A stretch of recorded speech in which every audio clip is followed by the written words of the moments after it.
So how can you learn how to swim unless you get inside the water? Watch this video with me. I decided that I'd like to marry her. So I bought the most expensive cookery book I could. And I came and I handed it to her and she said, "What's that?" Well, I said, we have an interesting tradition in our family, you see.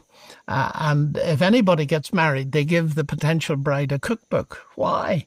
Well, look at page 152. Here's the laws for making an apple cake, and I like apple cake. So law 1222, take so much flour, sugar. Now I said, it's going to be like this. If you keep those rules for the next, let's be generous, 40 years or so, I will accept you. Otherwise, you can go back to your mother.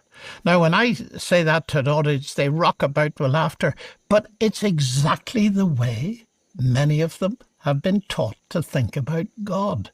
Keep the rules as best as you can and hope that God is generous.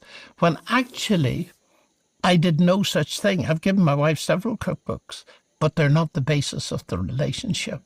And because the relationship is based on acceptance that comes at the start of the common journey, it sets her free to live and do other things that she wants to do.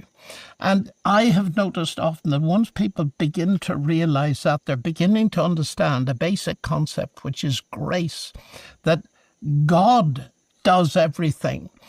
And if we trust him, he it is that gives us the certainty. So it's not arrogance to accept it from him. It's arrogance, actually, to reject and say, "Oh, no, I'll go my own way and I'll try my best and hope that you will accept me." And the heart of the Christian message, which I believe is there, is that the trust is based on what someone else has done, what Christ has done, not what I have done. And that's what's given me the power. And as I said earlier, completed the circle and enabled me to live.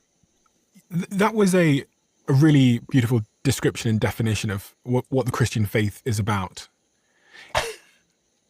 It still leaves me with a question about whether it's true. And this is the sort of central question that I need to find my way over. Yeah, I agree with you. Absolutely. And this is, I find myself often, I've sat with a few like Christian apologists and asked them similar questions about like, how do I know if it's true? And I guess so far I've got, if there's a red Ferrari outside, you'd have to go outside and see for yourself. Yeah. That's the only way you're going to know. But how do you know that this thing you've committed yourself to and you've believed and, talked about for 70 years of your life is true? And could it be the case that it's not true? Okay, let's handle that. That's a hugely important question. I have two approaches to this, which I call, roughly speaking, objective and subjective. And it depends entirely where someone's coming from. They may start very far back and say, "Look, we read about this chap Jesus. How do we know he ever existed?"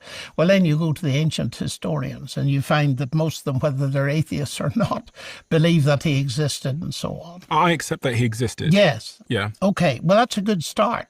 Some of the disciples, when Jesus rose from the dead, they just didn't believe the story. Ridiculous.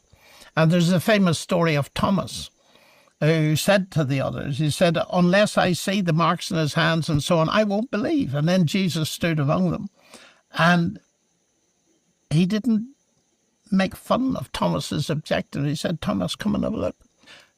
You never know what swimming is until you get into the water." Isn't that true? It is true. And all I can say is that step by step, keep asking your questions. Absolutely. I don't believe that God will ever ask us to take a step with which we should be uncomfortable. I just don't believe that. Could you be wrong that Christianity... So could it be the case that Christianity was about a real guy called Jesus, based on a real guy called Jesus, but the stories told, there was decades passed between the things that happened and people... Not so much as you'd think, actually. Maybe what, for 4 decades for the first When you say to me, "Could you be wrong?" My academic mind says theoretically yes, but practically no. Could I be wrong? It would be like asking me, "John, you've been married to Sally for 58 years. Could you be wrong that she loves you?" Well, theoretically, yes.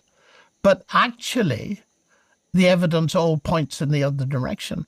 And that's what I would say that I have built up in my life.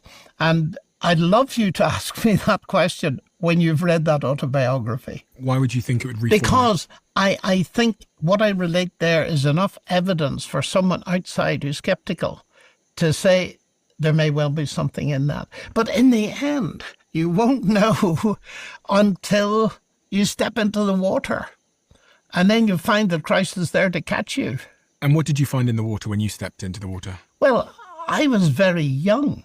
You see, my parents taught me quite clearly that I wasn't born a Christian. You become a Christian by trusting Christ. That's to have somebody born or made a Christian by some ceremony is absurd to my mind. And so, in my simple way, I responded as a child. I didn't have any great feelings or anything else. But what happened to me as I grew, and especially as I went to university in Cambridge, and I decided, look, I really believe this stuff is true. I'm going to stand for it.